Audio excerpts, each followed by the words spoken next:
lie there in that old curiosity shop. Well, good afternoon, everyone. I'm Scott from the Old Curiosity Shop, and I'm back in the Old Curiosity Shop. It's nice to be here. Today I have a thrift haul for you, surprise, surprise, because I could not sit around any longer. And a buddy of mine said, listen, if you hop on the train and come over to Jersey, I'll pick you up and we'll go thrifting. So that's exactly what I did. And so I have some things to show you. I'm still only, working with one hand here. I'm a little frustrated because, well, let's just say I know patience is a virtue, and that's a virtue I don't have. I'm working on it. I'm working on it. Thank you so much for your thoughts and prayers. I have felt it, and it means a lot to me. Anyway, I was really grateful that I was able to go thrifting and be sort of chauffeured around, and anything that I bought was carried for me, so it was really a lot of fun. I brought all the things back. I have them right here all around me to show you, so I'm going to show you the things that I was able to thrift. And anyone who bought anything from me and who is still waiting, it's all packed. I had 30 items to pack. And with assistance, it's all packed. The boxes are all around the place. I'm going to be printing out the shipping labels today, and I'm going to try to get them in the Saturday morning mail before noon. If not, they're going to go out on Monday of next week. So everything is coming. Thank you so much for understanding and being patient. No one has told me off yet because of late shipping. But if anything is a problem, such as if something was a birthday gift or that kind of thing, please let me know. I will give you a full refund and just relist the items. But hang in there, they're coming. They are coming. So as I said, I'm getting a little bit better, and I did actually start to do some rough drafts, but then I stopped to let this rest. I'm going to be doing some more listing hopefully this weekend. Okay, enough about all that. Oh, I have a joke for you. Because my hand and arm is still really bothering me, this reminds me of two old curmudgeons who were sitting on a park bench. And one curmudgeon said to the other, no. He said, well, how are you doing, curmudgeon? Says number one. Curmudgeon number two said, oh, I'm not doing very well. I'm having all kinds of problems with my eyes. Curmudgeon number one thought for a few moments and said, well, wouldn't you be having more problems without them? That's the way I feel about this hand. I'm having problems with it, but I'm thankful I have two hands, and I would have a lot more trouble if I didn't have this messed up hand right now. So that's called count your blessings. That really wasn't a very funny joke, but anyway, it's how I am approaching this. All right, what did I get at the thrift shop? None of this has been washed. A lot of it still has its price tags on it, but I don't buy a whole lot of EAPG, Early American Pressed Glass, but this is a very tall, elegant vase, as you can see. We all know when Early American Pressed Glass, what did I pay? On this particular day, it was called Friends and Family Day. And I go to this one thrift shop so much. It's not a Goodwill or a Salvation Army, but I go so often that I know everybody there, and I ask them their names, and we're on a first name basis with a lot of people. So if they know you and you're kind of on a first name basis, they gave you a special piece of paper that said 50% off everything, Friends and Family Day. And I didn't know it was happening. It just happened to be the day that my buddy took me. So that was great. So everything that I show you now is half the price that you see on the stickers. All right. So an Early American, nice tall EAPG glass, very elegant. 1910, 1915, 1920, 1890, you know. I have a mystery item too coming up at the end that I want to show you. And look, remember the barley twist lamp? Well, I actually did the restoration on it before I tripped and fell and hurt myself. So I've been waiting to show you. I showed you this maybe 2 weeks ago. It's a mahogany barley twist lamp, circa 1920-ish. Beautiful condition. I paid $10 for it. I took the old replacement sockets off, I'll show you later, and put 2 antique sockets on it, pull chain. So we have 2 sockets, which you should have on it. And I have a very authentic 1920s lampshade on it. So, yeah, $10, and this is fantastic. So I wanted to show you that. Made by the Jeanette Glass Company. Here is their sunflower cake plate. You could find these in green, uranium green, and in pink. I've sold a dozen of these in my lifetime, more than that. I can't remember which one is harder to find, but this was a premium. If you bought a sack of flour in the 1930s, and it's a little 3-footed cake plate there, or whatever you want to put on it. I have a lot of light fixtures that I work on that are in another location, and I'm always looking for period shades. Well, I often find single shades, but it's really exciting when you can find a matching pair. And I'm only going to show you one. The other one is somewhere else. So I was able to buy 2 of these. It's frosted glass, and this is, the paint on here is just sprayed on in the factory. Now, some of these shades were sort of reproduced in the 1970s and 80s for ceiling, what do you call it? For ceiling fans when they got popular again. But this is actually the, circa 1915 to 1925 era glass shade, and I'm going to be able to use that on some light fixtures. I could not pass this by because I just love it. $2.99, so it was half price. And this pattern is called Starlight. And this was sold through the product line of Harmony House, which, if I remember correct, was Sears and Roebuck. Yes. So you could have ordered this a whole line of this Starfire pattern from the Sears and Roebuck catalog. It's just a very 40s, 50s, I guess, serving platter. I'm not sure why I just bought that one, but I really liked the pattern on that. And then mid-century. Now, again, none of this is listed. I can't wait to get all this stuff listed. And this is dirty, it needs to be washed. I have 6 of these, pink and black. Probably Hazel Atlas. There's nothing on the bottom, but remember, Hazel Atlas was eaten up by the Consolidated Can Company. I'm getting that Hazel Atlas feel on this, but it might not be. Anyway, clearly the 1950s into the 60s, pink and black, and I have 6 of these. They really need to be washed. Anchor hocking Vitrock. You've seen me show you that before, and here are 2. There are 2 candlesticks. I do have 2 of these. Again, I'm only showing you one. $2.99, and it was half price. This is a kind of a milk glass.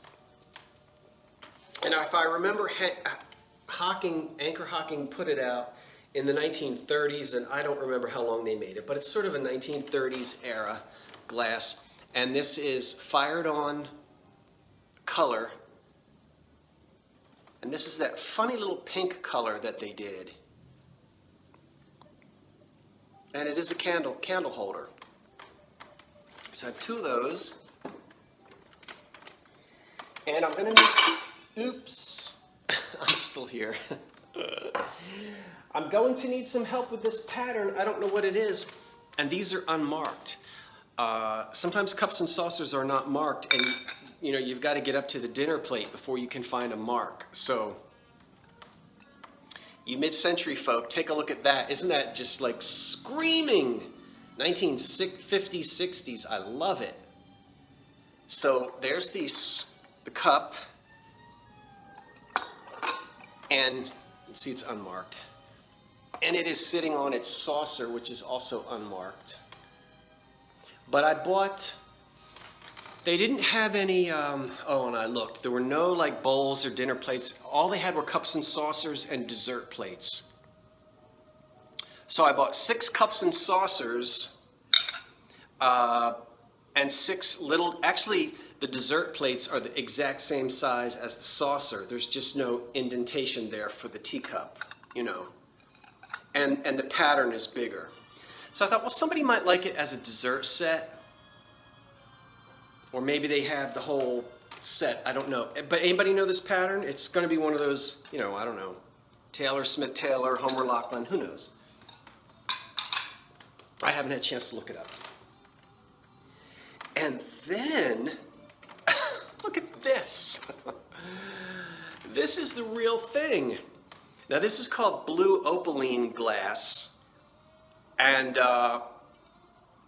from what I remember, it was originally popular during one of the Napoleons, 1830, 40, 50, something like that.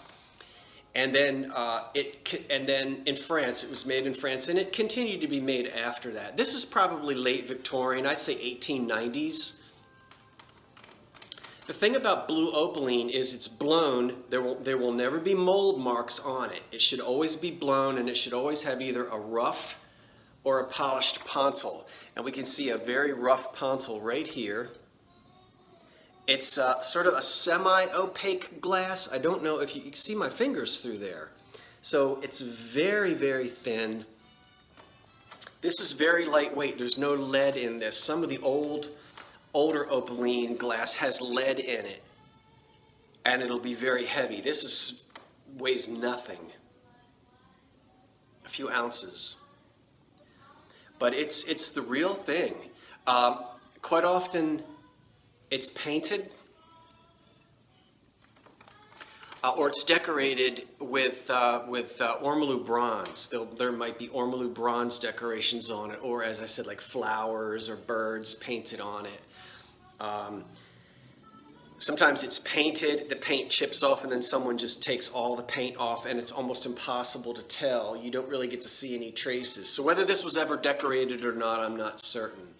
But just one vase, blue opaline, as I said, probably late Victorian glass. Wow. That's something that I don't find every day in a thrift shop. Okay, and now we went to a second shop, and I got there just as they were pushing out the big cart with all the new stuff on it. And some of the lounge lizards were there. I shouldn't say that. You know the people that hang out in the Goodwill? They're there all day and they jump on the fresh stuff. Anyway, they have a right to do that. Well, they were busy somewhere else, and I was standing right there as this cart came out. Well, normally I carry a basket, but with my bum hand, I was pushing a shopping cart. And I reached down and I plucked 3 beautiful pieces of porcelain, which I'd like to show you now. The first one is a German piece, and this is hand-painted porcelain here. Beautiful plate. And it still has that plate rack on the back. This was $3.99. Now, I did not get anything half price in this store. I paid full ticket, full price. But I want you to see how beautiful the paint is on here. Can you see this? I'm trying to get it to shine. There you go. No chips, no cracks. Very nicely painted. It's unsigned. I don't know who did the paint work. A lot of this porcelain came out of the factory, and then was then, you know, painted by amateurs or other companies did the painting. This is a really nice piece. Somewhat of an unusual border color there.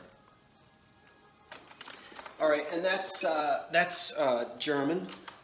And then two French pieces. Here's a nice, great big, oh gosh, this is much bigger than 12 inches. I don't know if you call this a charger or what. It might just be decorative.